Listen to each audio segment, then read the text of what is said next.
Hey Dita, do you know what time it is? Looks like it's time to fight some fires, KT. Now go! In this episode, we talk about the Boston Crab Block, Koko gets asked out on a date, and I'll be back! All that and more coming up. And away we go.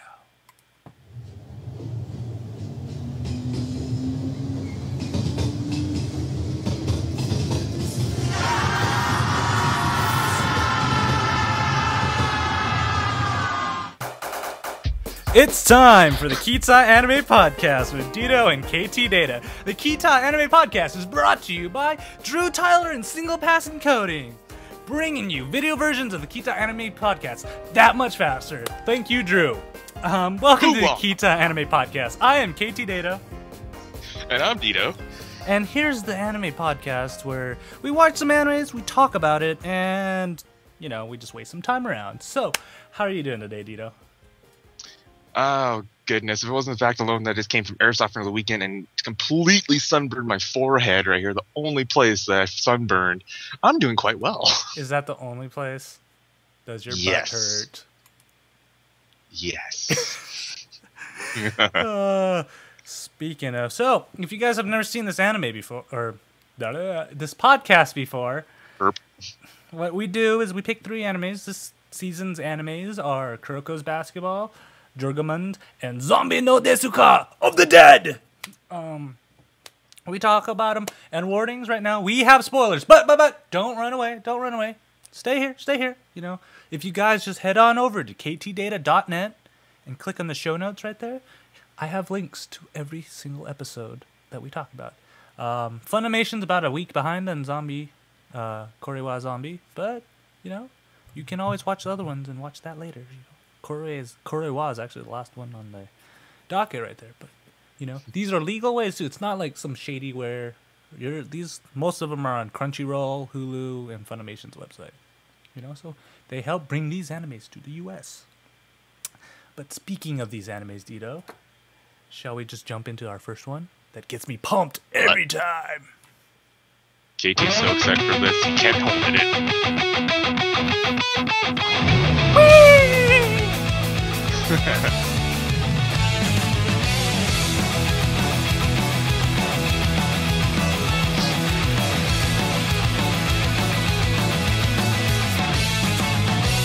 And our first anime is Kuroko no Basuke, or Kuroko's Basketball, and is brought to you by 9 pounds of steak. Eat it in 30 minutes, and it's on us.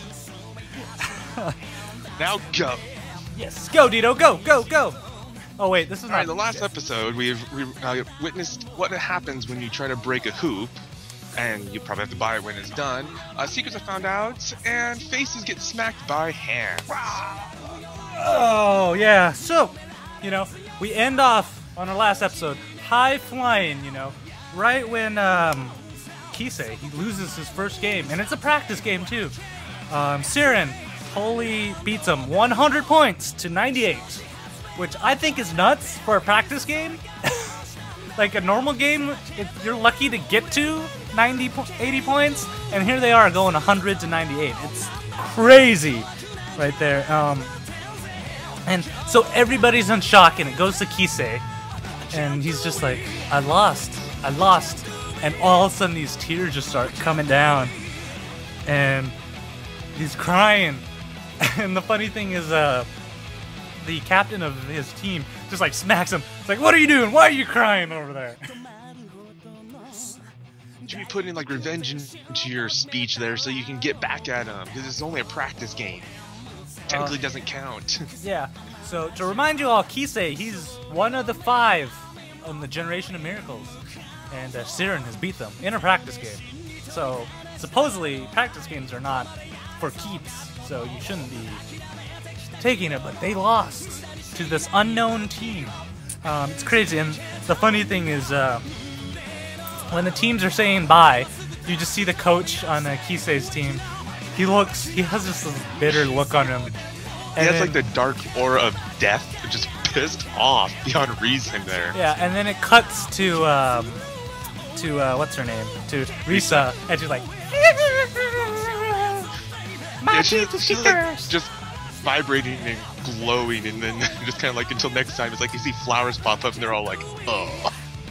It was quite interesting. I loved it, and so they're parting their ways, and it cuts to Kisei pretty much just he's trying to get some water, cooling himself off, and all of a sudden this guy comes up to him, green hair, as tall as Kisei, actually taller, and he's like, the horoscopes are against you today.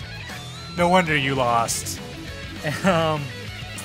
And we think his name is Moridima because Kisei tends to cuticize everybody's name, so he says like Orochi or Orocho at the end. So it's like Achis, basically. Yeah, he ends up calling him Moridima Achi or something like that.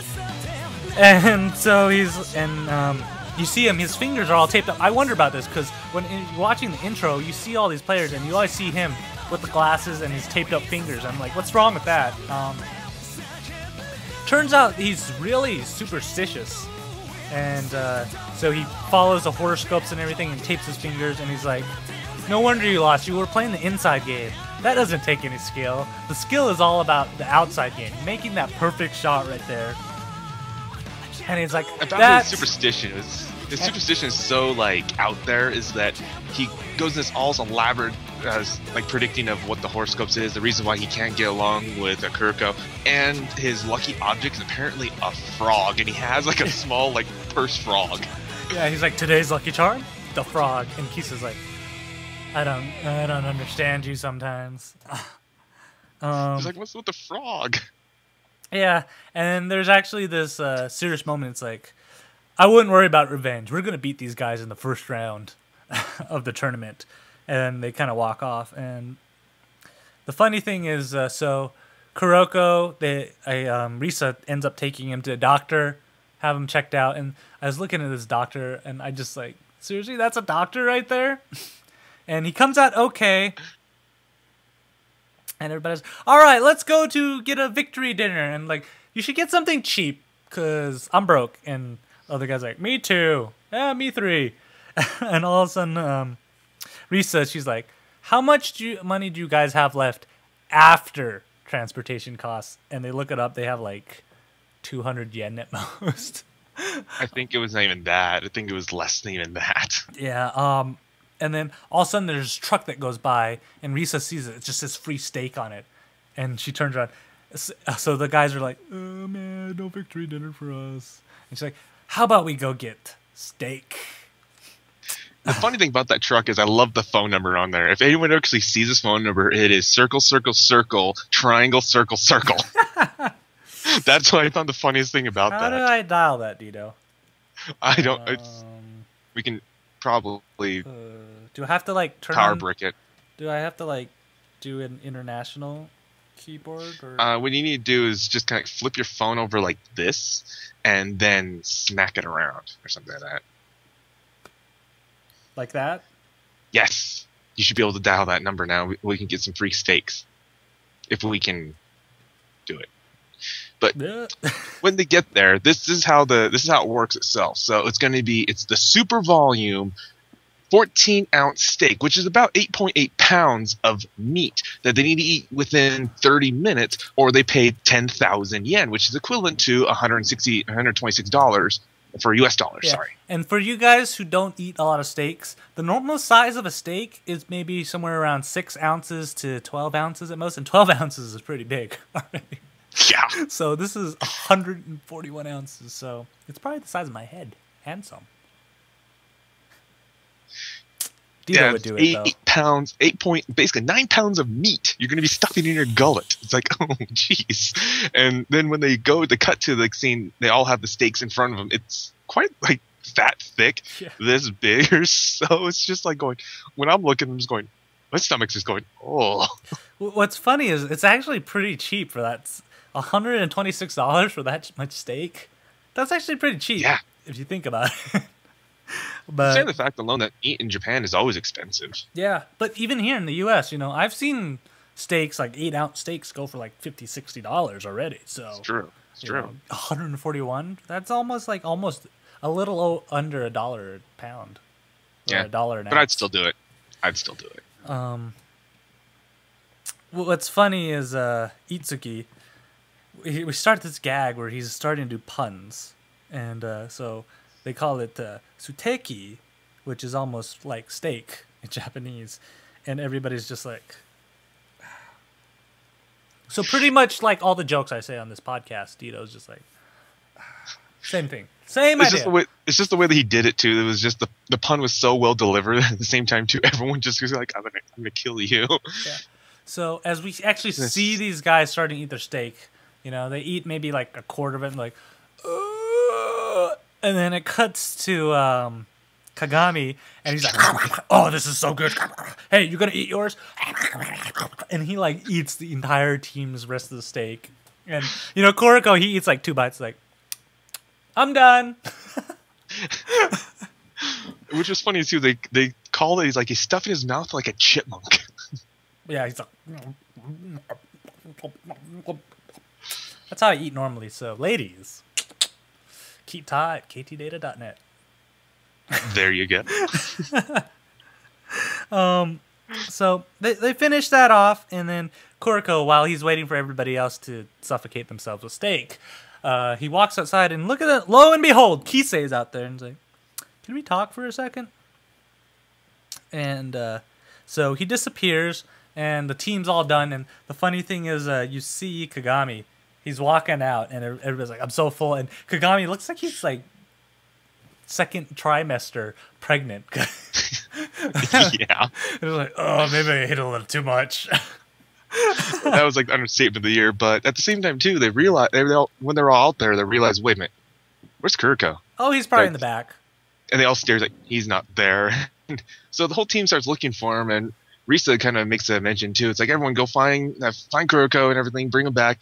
And when we find him, I'm putting a Boston crab lock, and everyone's just like, what? It's like, so what happens is Kisei and Kuroko, they're talking, and he's like, "Why did you disappear right after the championship season or the championship game in middle school?" And Kuroko, he actually goes into this whole spiel about, "I hated basketball then. There was something lacking on our team that I didn't like, and that's why I disappeared." As my phone goes off. So while they're doing that, you know, Kagami, he's looking for them, and he sees them right there, and then he hears, and Kisei's like, "Kagami, he's got talent, but you realize once he gets to the level of the Generation of Miracles, he's not going to stick around. He's going to go somewhere else without you." And Kuroko's just looking at him, and he doesn't say anything, and Kagami just comes in right there. It's like, "What? Where'd you guys disappear to?" And so where they're having this conversation is actually right behind a street basketball court. And there's these 3 guys playing, just, you know, fun pickup game between their friends and everything. All of a sudden, these 5 guys come in, and they're like, "Hey, why don't you give us a turn now?" And they're these thug-looking guys, and the other guys are like, "How about we play a game and settle this that way?" And they're like, "All right." So it looks like it's a 3-on-3 game. But when the 3 guys who were there at the beginning, they're holding their own pretty well. And then all of a sudden, this other guy comes in and blocks, and like, "Hey, isn't it supposed to be a 3-on-3? And like, we said we'd play basketball. We never said anything about 3-on-3. So they're like kind of thugging on them. And all of a sudden, Kuroko just shows up, and he's like, "You guys are jerks. Shouldn't be bullying everybody around." And the best part about this whole scene is that he's spinning the ball on his finger and gets it right to one of the guy's nose and basically gives him some ball rash. Yeah, Kuroko has some skills. Even though they don't try to like push it, like promote it and stuff, he actually has some pretty nifty skills if you're not paying attention. I mean, it takes some skill to be able to spin the ball like that. And so they're like that, and he's like, "How about we settle this in a game of basketball?" And all of a sudden, Kagami and Kisei are right behind him, like, "Hey, we can join in?" And they're like, 3-on-3 is fine with me, fine with us. So they start playing, and needless to say, those thugs got schooled. They got destroyed. They didn't get schooled. They got destroyed. Yeah, because at the end, they're all the thugs are kind of just laying on their back, and then the 3 original guys like, those guys just totally totally just beat him up on there. So I thought that was cool because it was actually the first time we see Kisei, Kagami, and Koko playing together, and it's pretty beautiful. Well, if you like basketball, it reminds me of how the San Antonio Spurs are playing right now. It was just beautiful, beautiful. A little tear came to my eye when I watched it. I'm just saying. But, yeah. So once after the game, Risa and everybody catches up to them, and the Saren team starts walking back home, and Kisei says his goodbyes, and all of a sudden, Risa, she just grabs him in the, and we finally discover what the Boston Crab Lock is. If you guys want to see what the Boston Crab Lock is, go to our Facebook page at facebook.com/ what was it, Dito? Panda Bear Production. With an S, right? Or you can just put us in the Google of ktdata.net reviews. Yes. We will have that in the show notes. You can blame Dito for the URL, not me. Yes. And, go look there. This is a good time to promote our Facebook page. Dito's on there every day, talking, spreading, putting pictures up, putting up good links. I'm just going, yeah, good job, Dito. Good job. Using my name to promote my website. Yeah, Go. Yeah. And so also now we hit in the second part where the Kagami's like having his dream. It's kind of like reviewing his games, like how he just dunked right on top of Kisei and everything itself. And then all of a sudden you just see his head just go like palms the teacher's head and basically just dunked the teacher's head. Yeah. And he's like, "How dare you sleep in my class? Come to the teacher's lounge after." And then all of a sudden, he looks behind him, and there's just Kuroko just passed out. He's like, "How come he never gets in trouble?" So what happens is the second years catch the first years like, "All right, you guys got to go get lunch." And they're like, "Your mission is to buy some bread." And Dito, tell them what kind of bread they have to get. This is like a once in a month type bread, and it's pretty much their initiation. It is known as, how I write it down here, the pork cutlet supreme. It's supposed to have like a bunch of different types of meat on it, even caviar. Has caviar, it runs about frogwa caviar, something that KT's all about.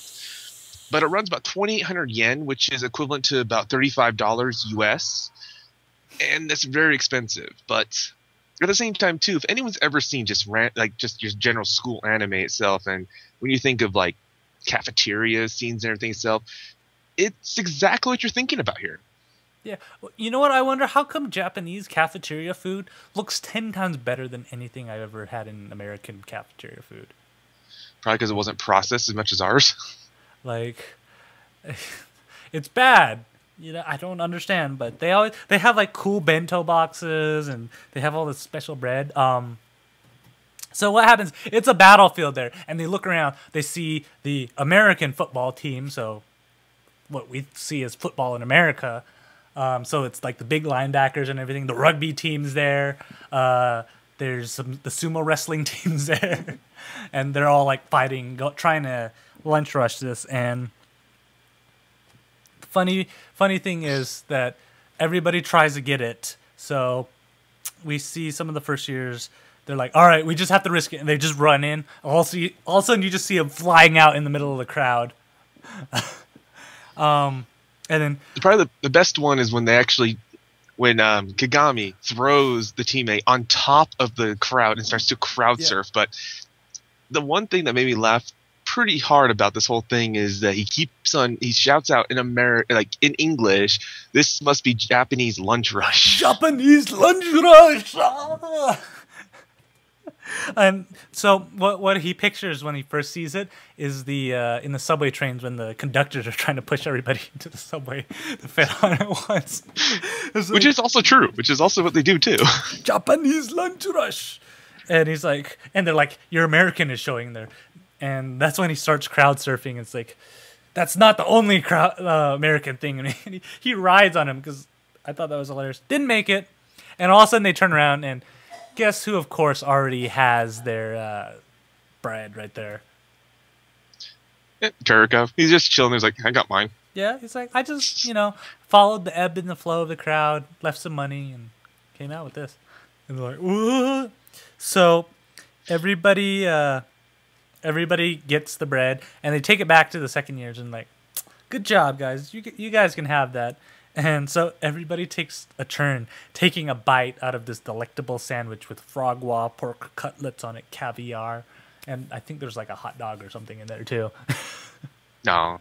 If there was, that'd be kind of weird to have. That'd be American right there. So each of them take a bite, and then all of a sudden you see Koko just going. Yeah, it cuts to like where you just see just the back of his head, where you barely see like his face right here, and there's like, wait, we've never seen Kuroko smile before, and we're just like, smile.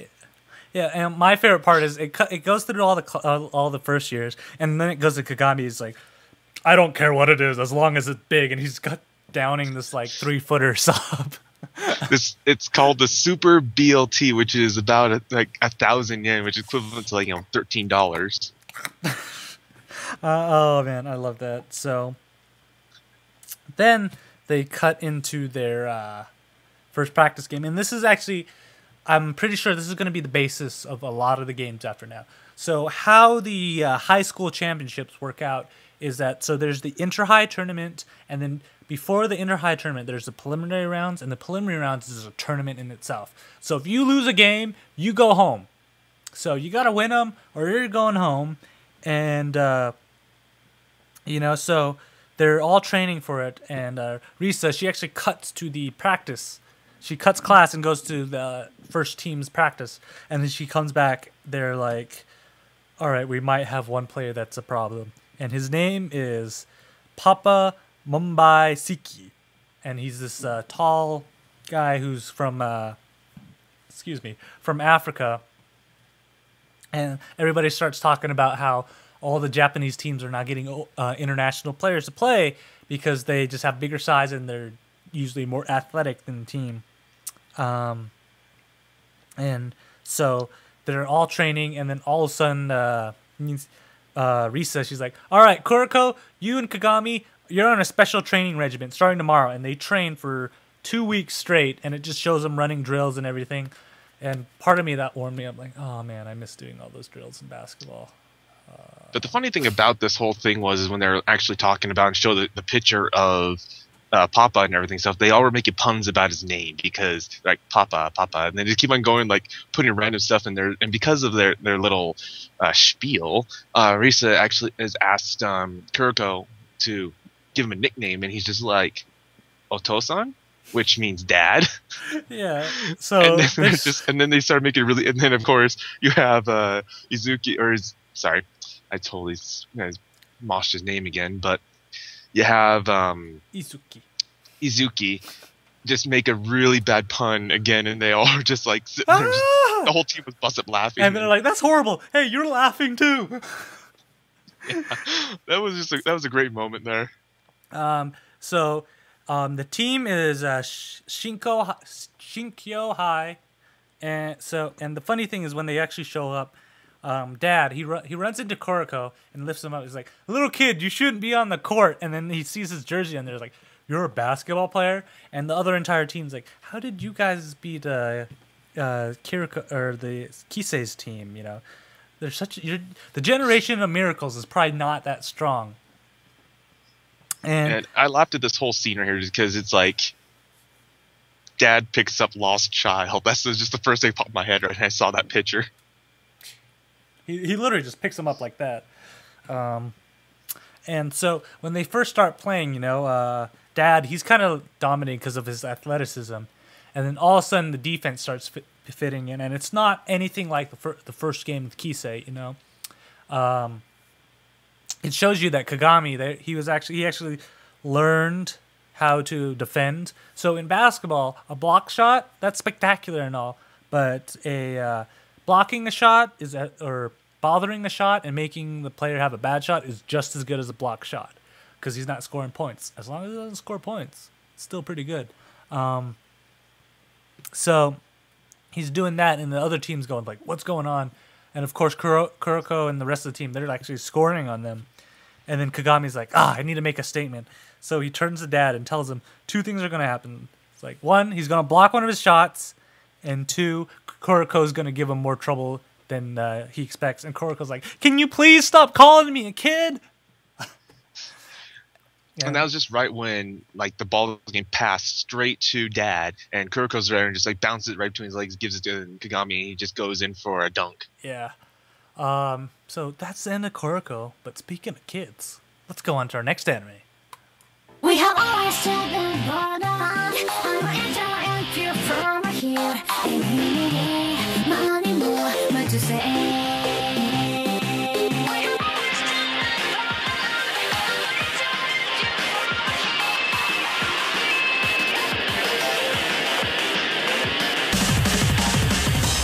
And our next anime is Jormungand, and it's brought to you by Guns, because they make lots of holes.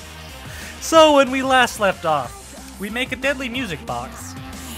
The orchestra does a curtain call. And Chinatsu puts on some panties. Finally. So I actually like this first scene because it has nothing to do with anything else at all. Other than that they're on a boat, and all of a sudden they're just using an XM8 shooting off a boat. Which looks pretty cool. All it is a buoy. It's a buoy with a little like water jug in there with a target on it. They're just like going, "Oh wow, this gun is so awesome! It's so accurate! It's so light!" And they're just on the side of the boat, just firing off. Yeah, it's like it's my turn now. So it cuts to Koko. She's just on the deck, admiring the view while they're at sea because they're on a freighter right now. So it's just carrying large crates of course, weapons. She's an arms dealer. All of a sudden her phone goes off, and it's like, in 10 minutes, you're on another freighter.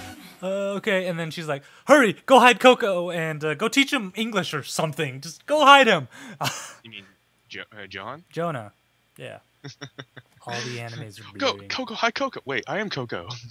Yeah, go hide Jonah and teach him English or something. I'm like, English? Okay. Yeah, so it's like what happened is that she gets a phone call, like on her satellite phone, from her brother, and judging by by what's going on itself, it seems like there might be some tension between Koko's brother and Johan. Yeah, brother and sister don't seem to get together well, or aren't really good buddies on there. So he comes in, and the funny thing is, what's her name says, "Oh, you look almost like each other, like identical twins, except you're cuter." It was Chikata, or Chiquita. And so it enters in Koko's brother, or Casper, with a C or a K, depending on how you want to spell it. And so he's like, "Sister, I have some things for you right here. Do you think you can sell them?" He's like, "They're already sold. Just put them on there. I'll get rid of them." It's not a matter of selling them; it's a matter of delivering them. Yeah, and then it cuts to who was it?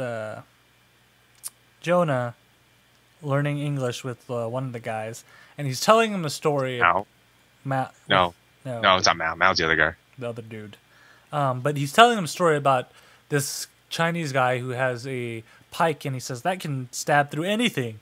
And he's like, "Look at the shield. This shield can defend against anything." And they're like, so one person in the crowd's like, "How about you try stabbing the shield with the pike?" And that is the pike and the shield conundrum. Use the pike to stab the shield. Yeah.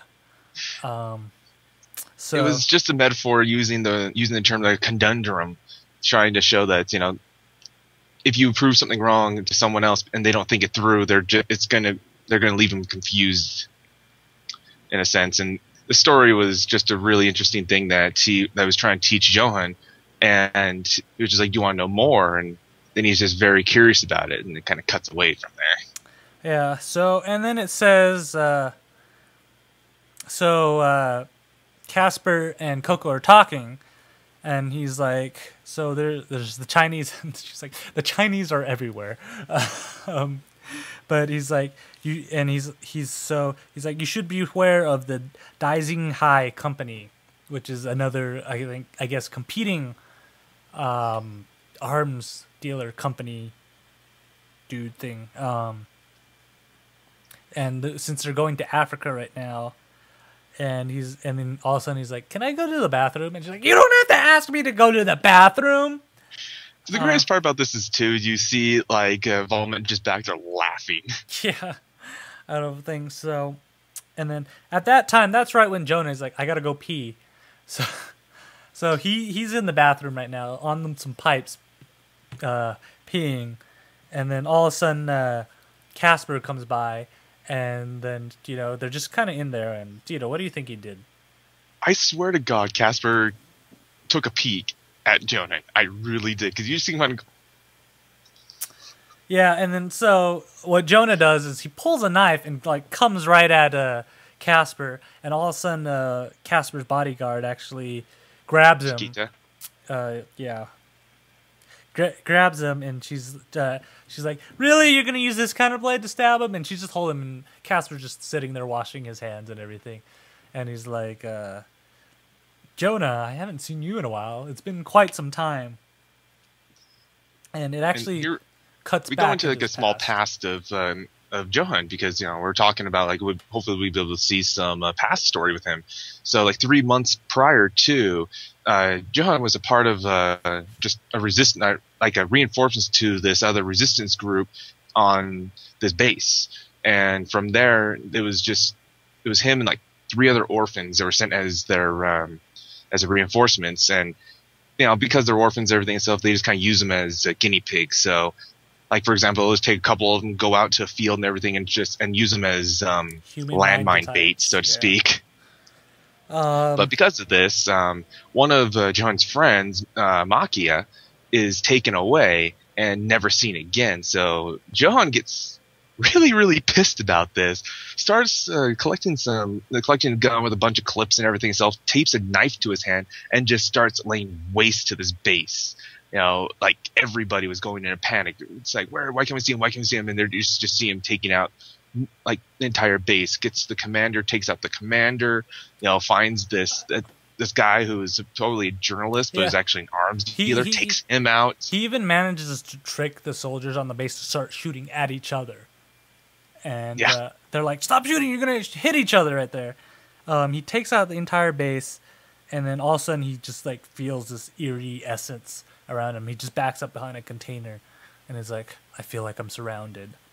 And then then all of a sudden you see Chiquita and Casper walk in and just like pin him down and everything, and so he's like, "Oh, you just killed everybody on this base. You even killed my own guy right there." So Jonah's kind of still fighting and stuff, and Chiquita's like, "He's just like a Misha or a Russian bear," because he's pretty vicious about that. And so Casper's like, "You just actually did me a favor. I was not really going to sell him any weapons. I just wanted to clear out this base so armies could drive by without having any problems." And so what happens is that he's like, "But you still have to pay for my men that you killed." So he takes the 3 remaining kids away, and Jonah's like, "No, don't take them. You can take me," and stuff. But what happens is they actually throw Jonah into a shipping container and lock him up for a couple days, and all he has is water in there. And then Jonah starts going in talking about how he was thinking about life and everything in his head during that time. So what happens is that when he actually gets out, he has to trade his services as a child soldier for the safety of his 3 friends right there. And so then it all cuts back to Valment, where she's just like, she looks on edge, just on a boat, and it looks like something happened, and that's probably why she only has one eye. Something happened in Africa, and everybody's like, "Calm down, calm down." And then just for some random scene, right there is Teen. So Koko just shows Teen into this crater, and she's like, "This is called a volve something," and Teen's like, "It's beautiful." And she's like, well, since our last car was broken up, I figured we needed a new one. So this one's for you, and I trust your driving skills on this. And he's just like, oh, I love this. Actually, the funny thing about that is it's not teen. It's actually supposed to be team. Apparently, I just didn't put an M there. Good job, Dito. Spelling the wrong Hoo-ah. thing. Do you think I remember names? Gosh. No, Just I like how didn't you even spelled know pork it. So earlier. that's my bad right there. Actually, let me just go change that right now, even though it doesn't make any sense. Team there. So, guys, when I look like an idiot, it's usually because it's Dito's fault. Not really. Yes, but yeah, we'll yes. just Actually, go with that story. That's the main reason. If there's We'll anything go with that makes look, story. KT bad, I try for it. Yeah, just like how you spelled pork, or you left out the O, so it's pock earlier. So it turns out that Jonah, he doesn't like to do math or science because he's hiding from Mao now, and everybody's like, "Well, good luck finding the kid. I doubt he wants to be found, so better luck next time on there." And all of a sudden, it cuts to the first time Koko and Jonah meet, and they're on a street in Japan. So Jonah's friends are safe in Japan, and then all of a sudden Koko's there. It's like, you have a really stern face, and she comes up. It's like, You have a face of ice. it's like, I'm gonna melt it. Yeah, Coco's gonna melt Joan's face. Yeah. You know what's funny is that I didn't know how I felt about Koko at the beginning of the series, and now I'm like starting to. She's growing on me. She's growing. She's that energetic, crazy person that is just absolutely like fun. It's just like one of those people you just like. As crazy as they are, they're fun to be around. All right, now on to episode 2 or episode 6, the second episode of our duo right here. So everybody's on the boat, and all of a sudden there's these little tiny boats. They're not even like big boats, so because they're on this giant ocean freighter, so it's pretty big. And you see these little boats coming out, and Coco's running. Everybody, get ready for battle positions! Battle positions! Come on! And the funny thing is, everybody else is kind of just walking casually. All right, we're getting there. We're getting there. And the best part about this is that you see all these boats drive by itself, and they're just like stupid pirates. So they're basically being attacked by 2 boats and a helicopter, so to speak. And as they're trying to circle around and everything, you see which is called Enemy 2, which is a helicopter that is Denzel Axton RX with 80 millimeter rockets that's coming straight toward them. But then one of the team members pulls out a big minigun and just starts laying waste into it, probably from a good 75 feet at best. And if you're that close with a minigun, you're just gonna get shredded. And the best part about this was then you have the Enemy 1, which is the commanding ship. Just a little boat with the commander giving all the orders and everything. They managed to get close enough to where they threw some C4 in, and he's just kind of click, click, boom. And the other team's like, crap, the command ship's gone. And then all of a sudden they look over, and an RPG's coming right at him. And then Jonas sees a grappling hook that actually got hooked onto the boat. So he's looking over with his gun, and he sees a kid right there. There's probably no more. Like, his age is not much different from Jonah, to be honest. Yeah. So he takes the kid prisoner, and he's on there, and it's like, I tried to pull him on board and tie him up, but he just started beating me, so I hit him. So both of them are kind of like bruised, and all of a sudden everybody just goes, ah! Everyone just starts laughing. Like, they're all seriously going, and then it's just like he started fighting back. I would too, actually. Yeah. So, we're seeing what's going to happen. And then Koko cuts him free and is like, can you swim? And he's like, what? It's like, we're near the coast. You can swim to the coast. And just like has him jump overboard. And she throws him a life buoy and it's like, and the kid just swims away. I have a feeling he's going to come back in a future episode. Yep. Whether being good or bad, I'm pretty sure we're going to see him again.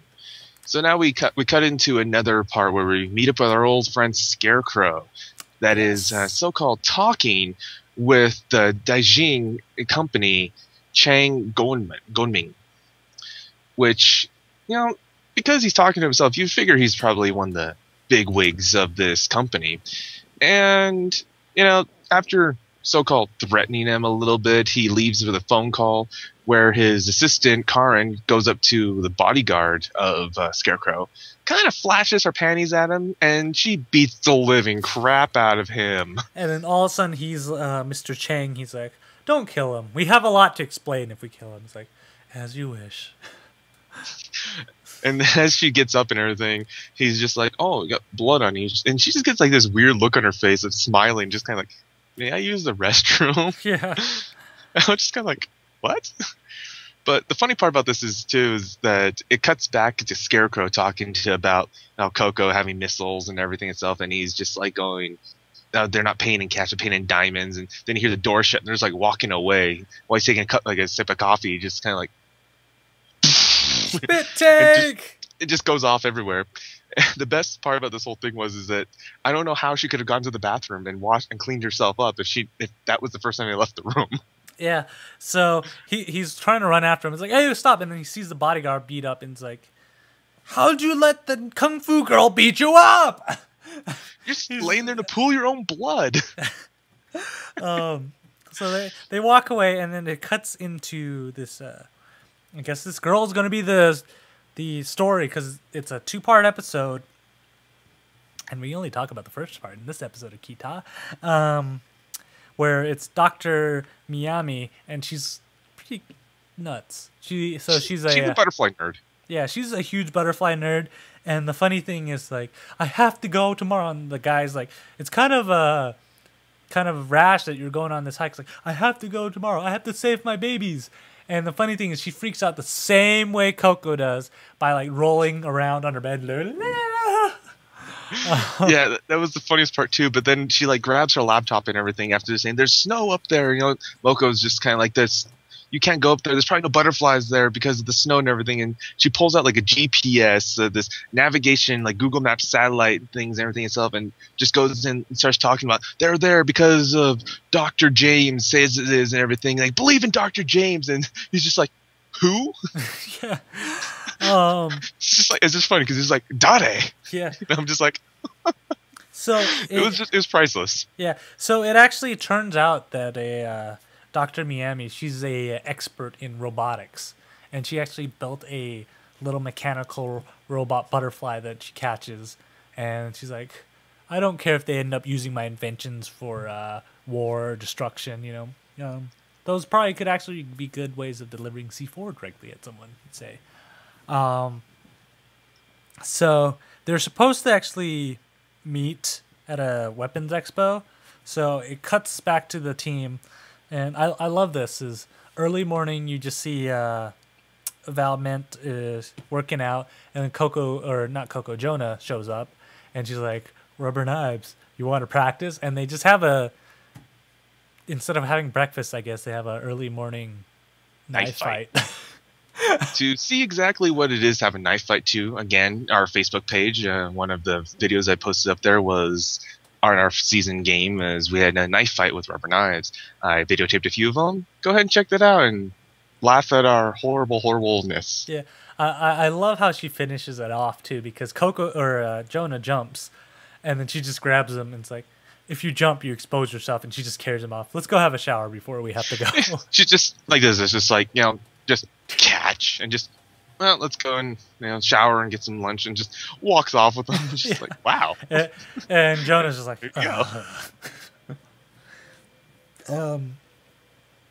So Koko, she's waiting at that conference, which is the Dieza, yeah.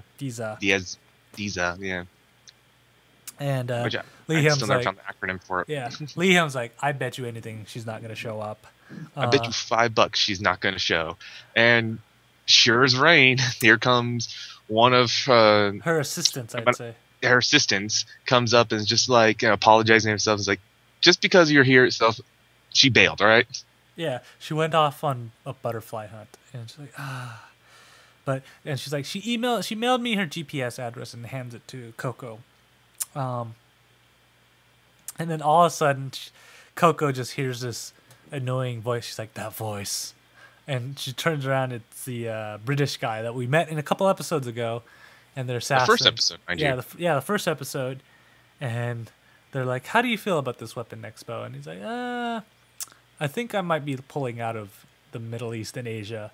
And he's like, "Well, excuse me." And all of a sudden, there's a guy at the door, and of course, it's Mr. Chang. And you think, oh, there's going to be like some confrontation, but he walks up to his like, "Koko, excuse me, I can't talk right now because of my foot.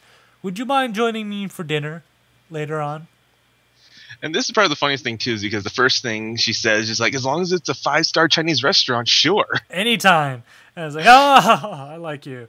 And so they walk away, and Koko hands Liam the note. It's like, a guy asked me to dinner tonight. And he's like, "Of course, you have to go." So she hands him, "Here, take this note, take whoever you need, and go." So the funny thing is they all drive off. There's like 8 of them in a car packed with all the gear. They're driving off, and then it shows Mr. Chang again. It's like, "Get there before her team does." And so kind of so we actually see the whole team going off in this car. And the funny thing is Lee Hyum's like, "Jonah, wrap your gun in white tape because it's going to be a lot of snow." So you see him wrapping it up in tape. And so the funny thing is Dr. Miyami, she's walking and her bodyguard's like, "Why do you have that?" It's like, "I need that to protect you." And it's like, "Oh, I think we'll be fine." And she just marches off. This is the weirdest thing about the whole thing itself, is that when they get to the point when they start hiking in the mountains and everything itself, you see I think it was her last name was like Val or something like that, but we'll just call her crap. Karen is her name. That's right. Karen. We see Karen there giving orders to the other one itself, is to start going, keeping some distance from the doctor and everything. Where you have the other team, you have Coco's team just kind of trekking through the mountains and everything, where you have one of them comes up to him and just like, "So where is everyone?" as a joke. And he's just like, "What are you talking about? There's 8 of them surrounding us." He's just kind of like, "What?" And everyone's like, "Didn't you know? I mean, maybe you should probably go exile yourself in the mountains with Johan for some training." And he's just like, "Ugh," and then Vomit just like, "He said ugh," and just starts laughing again. And then all of a sudden, Jonah's like, "How do you say doctor doctor in Japanese?" And they're like, "Hakase." And all of a sudden, Jonah just starts yelling, "Hakase! Hakase!" And then just starts shooting blindly into the field. And so Mr. Chang's men, they're like hiding. And one of the guys like, "They found us." And the other guy's like, "No, he's just shooting blindly to force us out." Mr. Chang wasn't there. Or Mr. Chang's men. Yes. Men. I didn't say Mr. Chang. You said Mr. Chang was there. Right? No. So one guy actually starts opening fire at them, and Coco's team, they're like, "Perfect." And the Karen, she's like, "You just ruined my plan." So she pulls out her handguns, and the weird thing is her belt already has for some reason has two bullets on there. I noticed that, and she pulls them out, and there are 2 clips. She just affixes 2 bayonets on the end of her pistols, of all things. I'm like, okay. And you think it's a dual wielding pistol knives, basically. Yeah. And you think she's gonna go rush out and attack Coco's team, but all of a sudden she just shoots the guy who's gave away their location in the head, and all of a sudden it cuts to Valmont, and she sees the shadow of the girl, and it goes into this cutback of how she lost her eye, and all of a sudden she just has this creepy face staring at No, she has a creepy smile. Yeah. Not creepy face, creepy smile. Creepy smile, and it just ends there. And Jonah's like, "Valmont," and that ends part 1 of the episode. But we only do 2 episodes, so you're just gonna have to wait until the next Ktdata to see what we think about part 2. Dun dun dun. But you don't have to wait for season 2 of Korewa no Zombie Desu-ka of the Dead.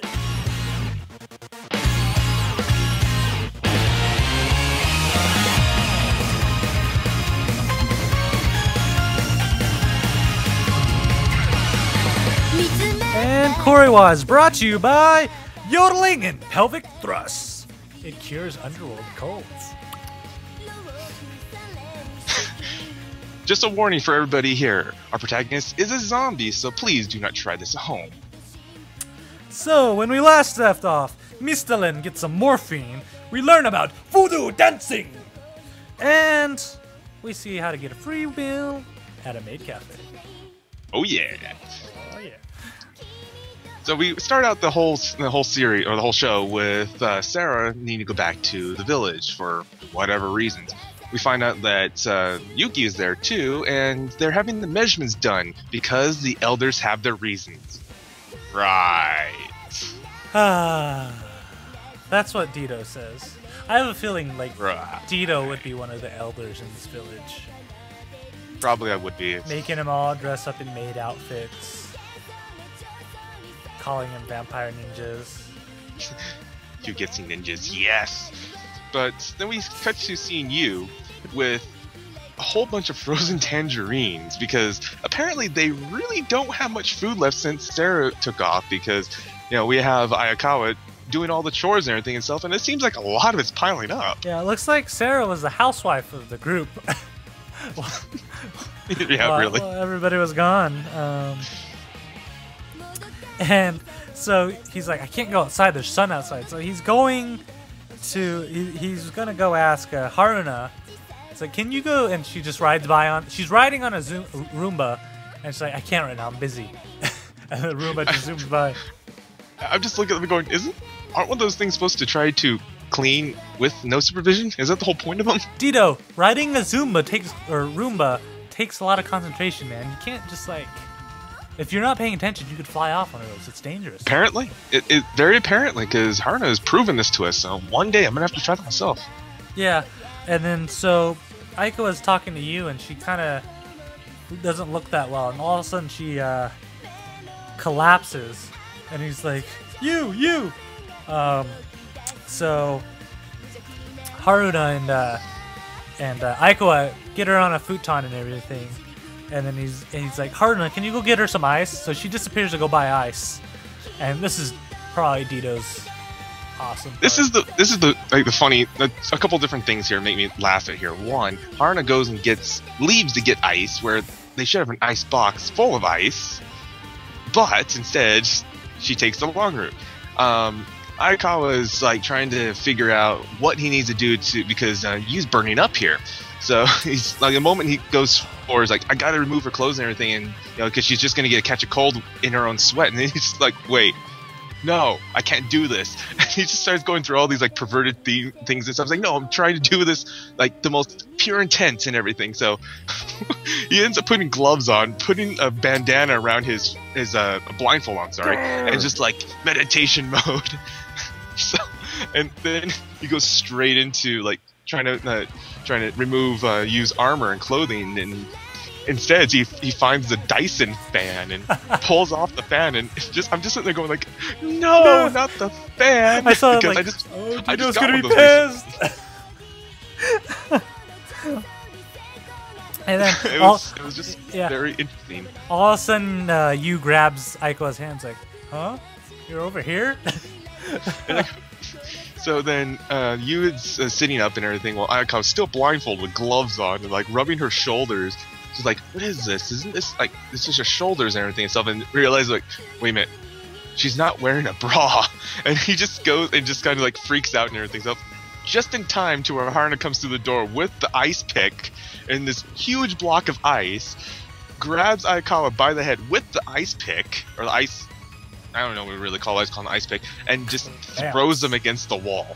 Yeah, and so he hits so hard that he leaves an imprint of his face, a bloody imprint of his torso, face. The bloody upper torso of his face on the wall. Just yeah, and then I thought this was actually funny. So after they get her changed and everything, he puts a cold towel on Yu's forehead. But not really on her forehead. It's on her headpiece. She's still wearing her headpiece, and he just puts a cold towel on there.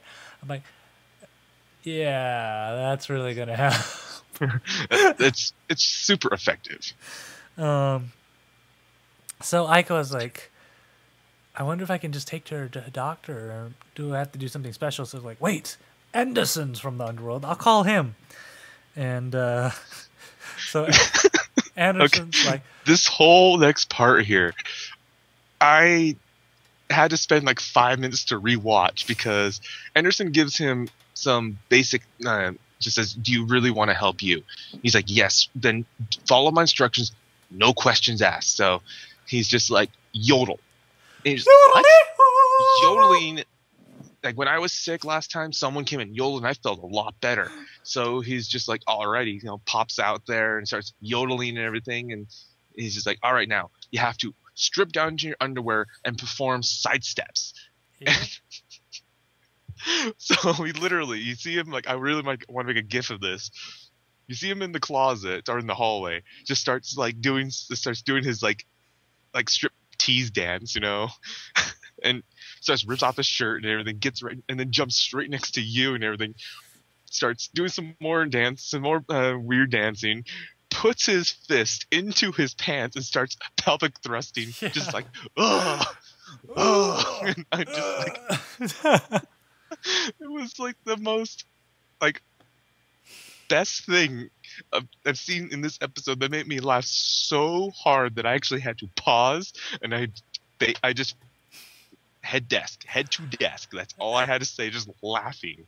Dito, you need to learn how to do this dance. I think it might be helpful for you later on in life. I really want to learn it. I'm going to, like, later on this week, I'm going to, like, take that clip out. I'm just going to edit that clip out, make a GIF of it, and I'm going to leave it on the website. I want you to learn how to do this dance. You want me to learn how to just go, ugh! Yes. If your pants will stretch that far, yes. It's like a baby arm holding an apple. So Haruna shows up with whatever they call it, gruel, because she's making egg gruel.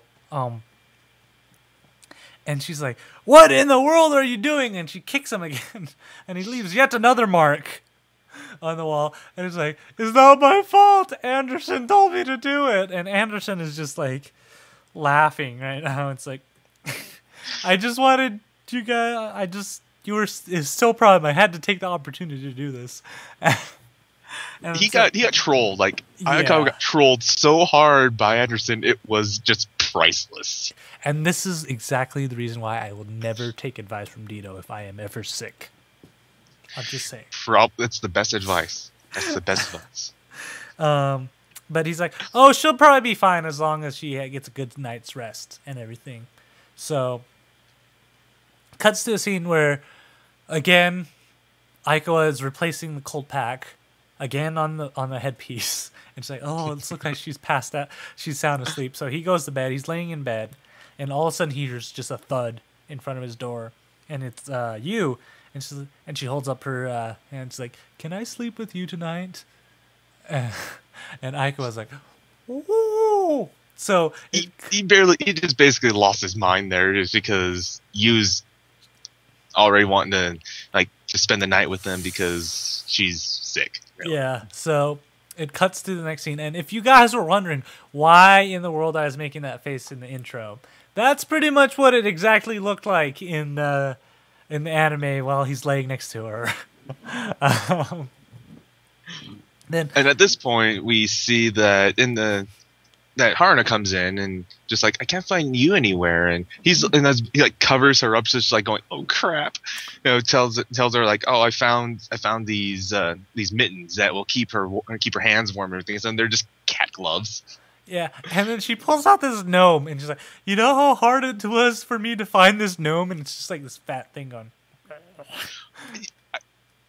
Okay, so this is what I found to be it's like a root, basically. Yeah. And it's kind of like a mandrake, for the legend of the mandrake. You pull it out and everything. It's a human-shaped root and everything, and its screams can kill people. But this one's in bondage. Yeah, it was like a fat little root in bondage, and I just didn't know how to explain this, so... Whatever floats your boat, Dito. Apparently. And she's like, "Everybody in Viri knows if you take one of these, you'll feel better." And then all of a sudden he moves and it uncovers you, and she's like, All right, I'll let you have her tonight, just because she's not feeling great. Just wants to be close. Then in the middle of the night, Aikawa just wakes up on the floor, and he's like, "What? Why am I on the floor?" And he looks over, and there's Haruna cuddling with you on his bed. And it's like, okay, I guess she's the one who's sleeping with you tonight. Okay. And so in the morning, we wake up, or when he wakes up and everything, we find Anderson sitting in his living room. And then we discover the reason why that Yu's so sick is because that apparently those little white pieces in the tangerines is poisonous to underworld people. Those white pieces are poisonous to normal people. Yeah. But, yeah, enough to make them just like that.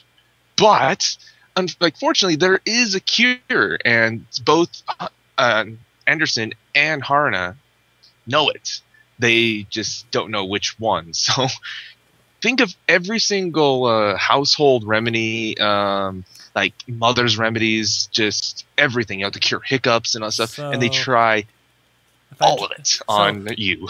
And one of them is you're supposed to take your drink and supposed to turn it clockwise while you're drinking. Yeah. I think one of them was use like, maybe I should just drink lots of cola and that will make me feel better.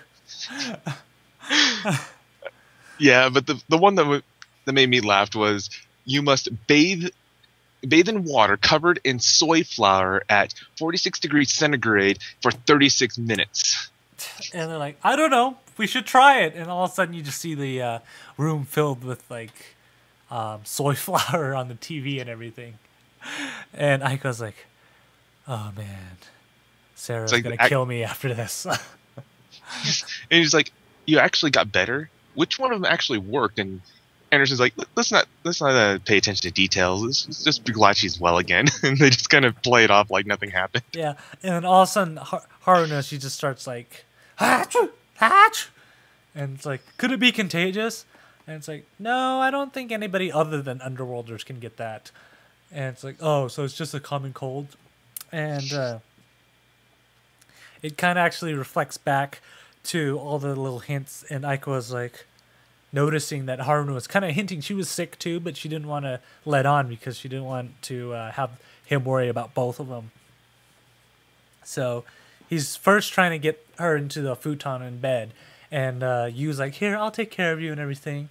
And he's like, you got to get changed out of those clothes because you're sick. And of course, that moment while they're wrestling is when Sarah comes in. And she's like, you perverts! Swallow pervert reversal! Just basically, it's like an axe kick to the friggin' head. And of course, he flies across the room again. And she's like, okay, I'll go make your, what was it again? They called it the, what is that food they're making? It's pretty much rice porridge. Yeah, it's gruel. Gruel, like, yeah. Gruel. Sarah's gonna make some gruel too, but she ends up finding the same kind of roots, but it's like old man, like dried up version. I'm just like, in the same bondage. I'm just like, oh god. She's like, that's the secret ingredient right there. And then so that's the end of the first of the two episodes. And it's odd that actually this episode of Koroi is kind of self-contained. We don't have a lot of those episodes that are self-contained like that. So the second episode, we see Sensei taking a bath. Kikiri. And with all things, like, because Ayakawa calls up Dai Sensei, and she has news saying that Mastilian is back, and all you hear is that ought to be back. Ought to be back. That's all. They're like, wait a minute, is Dai Sensei taking a bath with Mastilian? Yeah, and all of a sudden he just like revs up in the bathtub, and you're like, okay. So it actually cuts to the classroom scene, and you think the teacher's up there. No, Haruno's up there, and she's like, all right, we will have a SWAT-themed festival. And it goes into this whole thing on how she's known as the egg cooking master to a lot of the what's her name's cooking club. So they all in love with her, and then Orito tells her how she made an awesome festival. So she's somehow in charge of the school festival now. And Of all things, like Haruna gets involved with Ayakawa's school and become basically their advisor for the cultural festival, and just like, how? Oh, okay, well, I'll roll this. And so first they want to do a SWAT themed, and then Ayakawa's like, "That's stupid. How are we gonna do that?" And it's like, "Do you have any other ideas?" And he's like, "Maybe a monster cafe." And then nobody says anything. The room's dead silent. And all of a sudden, Haruna's like, "I actually like that idea." And then everybody's like, "Oh, that's a great idea! That's a great idea!" It just shows you how much influence Ayakawa really has, because he just kind of like, oh, it's a horrible idea. As soon as Haruna says anything, everyone's like, if Haruna says so, it has to be good. Yeah. So they agree to do a monster cafe, and you can explain this guy. So Ayakawa was walking back on the riverside and everything, so where he just meets some random blood vomiting guy who's just like, it looks like what would be considered coughing, but he's just like, every time he does, it's like, raw! It's like, raw! Just starts vomiting blood, and Ayakawa's just like, oh, this guy's creepy. So the only thing he really does is give Ayakawa a ring, and he's like, you'll find a time when you need to use this. And then he starts walking off, and he's just like, blah, blah, just as he's walking off. And I'm just like, what the hell is that all about? And yeah, he just goes, I'm like, okay. Then we cut to our next scene. Then it comes my favorite character. Yes. So Ayakawa is just talking, is just like, goes into this little room and everything, starts talking off, and he's just like, starts saying about how everything's going better for him and how things are starting to turn around, and we finally see our drunken fairy finally comes back, and she's just kind of gives some like pretty serious advice, then grabs a sake bottle and just starts, you see her chug probably good 3/4 of it.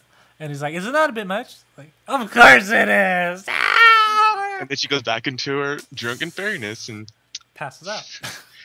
Passes out. Like, we see our drunk fairy, and then she's gone. And he's like, don't drink too much. Oh, I always do. So then we find Ayakawa back in the classroom working on the sign where Horimatsu comes back and gives him a canned coffee. I didn't actually get a look at the name brand too much, but Dr. Ginger. Dr. Ginger, yes. It's we're going back to Guilt Crown now. Yeah, it's Dr. Ginger. Let's go. Ginger. So she's like offers some help Ayakawa to finish up the sign, the menu for the Monster Cafe, and they kind of have a moment. They're connecting the borders around, and they see, oh, there's a loose end, and both of them reach for it, and they almost grab each other's hand, and then all of a sudden a teacher comes in and is like, what are you two doing here? It's getting late. You guys should head home. They're like, oh, okay, and then just cut her off. Do you think they're gonna hook up? They start walking back home and then have a little scene there self, but then Ayakawa gets back home, and sure enough, Haruna is there, just kind of like, guess what? I'll be back! I'll be back! There's this whole like Terminator scene where this big energy ball starts forming up, and Mastilian comes in through it, and all three of them, like Sarah, you, and Haruna, all have sunglasses on, like Men in Black sunglasses, and that's all they're saying. I'll be back. I'll be back. I'll be back. And if you, again, check that out on Ktdata's .NET Reviews Facebook page. I did post that there for that. And Aiko was like, Master! So he transforms. We have finally, after a few episodes, we see our cross-dressing zombie come back. With chainsaw. And it just starts flying through the air. Like Nyan Cat style with rainbows coming Nyan Cat, Sailor Moon. It's like you just take any like Mahou Shoujo, just flying through the sky, just erasing everyone's memory.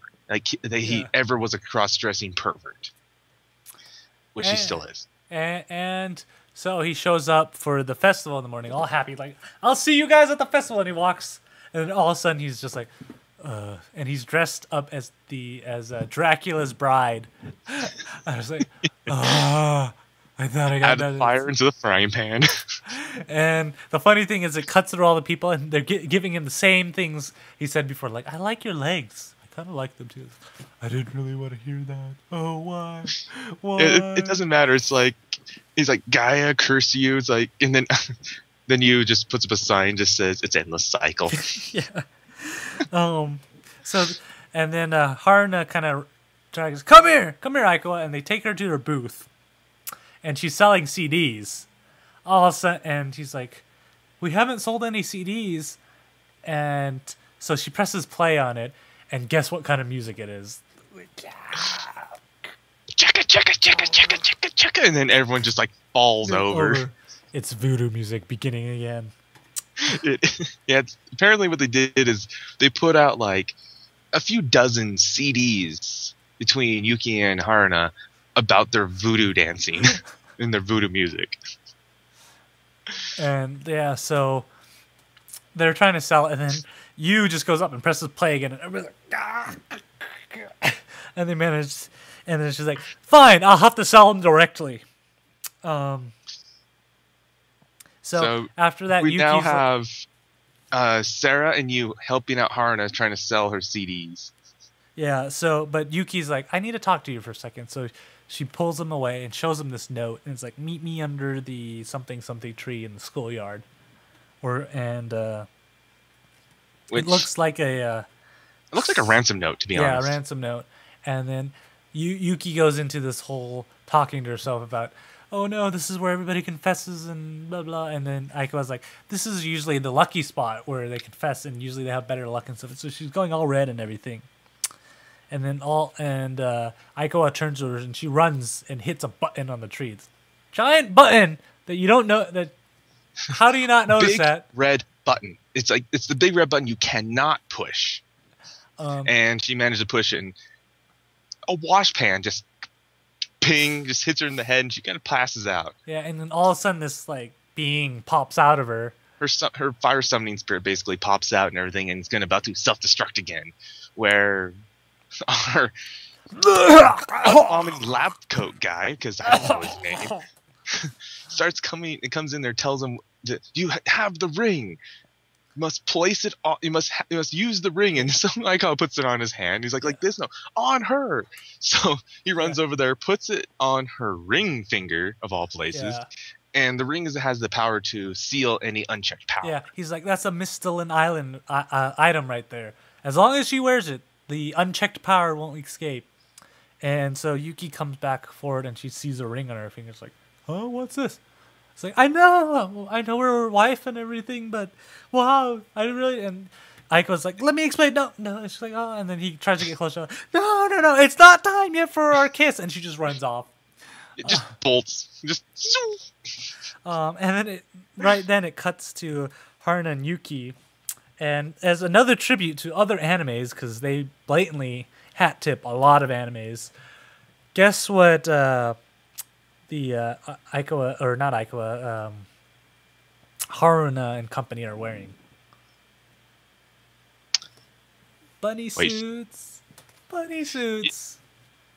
Yes, and with the signs of 99% off, yeah. They're selling CDs. But after that, Haruna finds Ayakawa to let him know a Megalo came back.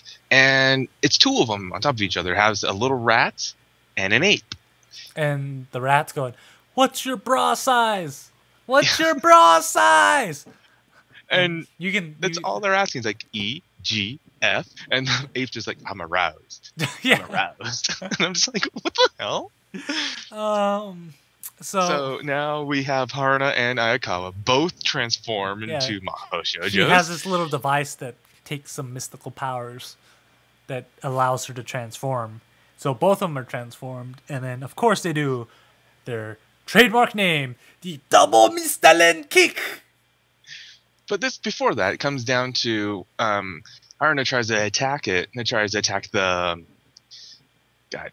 I don't want to say the rat. I don't even know his name, but he has a gun, and he's about to shoot. And he's like points it straight at Haruna's face and everything. And the only problem is that it's like, here's the trigger is like too far from his finger. And he's like, I can't pull the trigger. So that's when they get into their double Mystilean kick. It's not a kick. Yeah. And then the worst part is that they cut the rat and they get to the ape where it takes this quick peek at Ayakawa's panties and he's just like, I'm aroused. I'm like, oh gosh. And then they cut him in half. And finally you see him disappear. And then this is the weird part. It cuts to her magical fairy. She doesn't seem drunk and she's all serious. And then suddenly she walks away. And Haruna goes into immense pain about something. So. Yeah.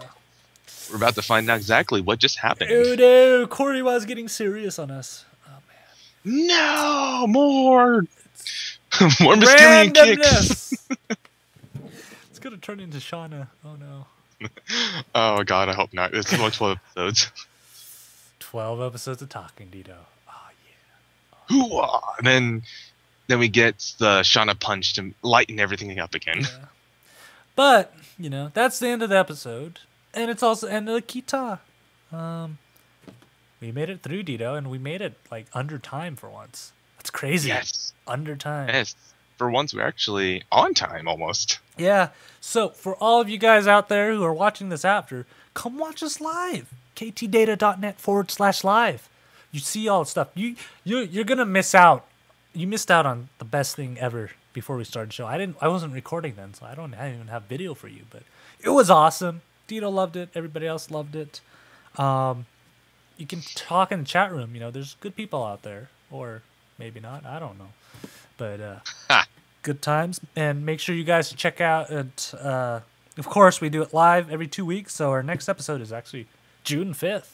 Wow, June's already coming up on us, which means sneaking up there. Nerdtacular and Anime Expo. Yes, all in June. All coming up. Of course, all that stuff will be covered on ktdata.net. I still got to get a bag of crap video up. And I'm getting another bag of crap coming in. So, bags of crapness all coming up. Also, check out, too, I got my bag of loot, too. I put up one review for our MS Gundam girl.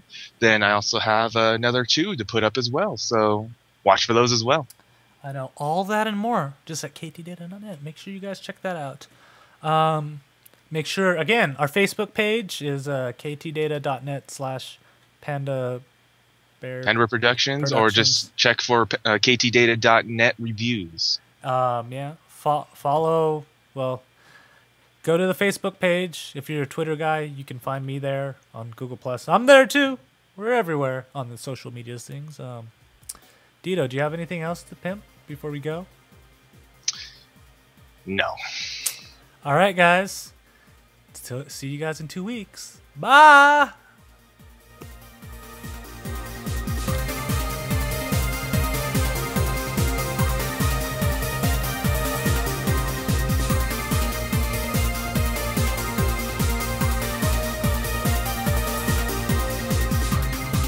Work it, Katie. Work it. There it is. Boobies!